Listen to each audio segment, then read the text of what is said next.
Maswerteng hapon po 3D Lotto players. Narito na po ang mga numerong nanalo sa 3D Lotto 5pm result. July 2, 2026. Araw ng Webes. Kaya kunin nyo na po ang inyong mga ticket. Narito na po ang resulta. Yan, nakikita nyo na po ngayon sa screen ng inyong cellphone ang mga numerong nanalo sa 3D Lotto 5pm result. In exact order po yan. At kung maswerte na magnatayaan nyo po ang mga numerong yan kanina, congrats po sa inyo.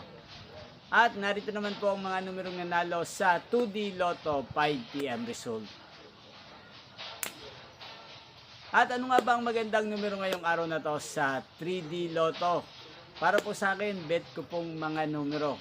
Ang numero 3, 2, at 8. Unang kombinasyon. At ang pangalawang kombinasyon na bet ko sa 3D Lotto, ang numero 5, 2, at 8. Sana ang mga yan ay manalo po sa 9pm draw.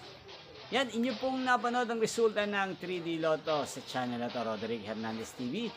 Muli nyo pong mapapanood ang resulta nito mamayang 9pm. Thank you for watching.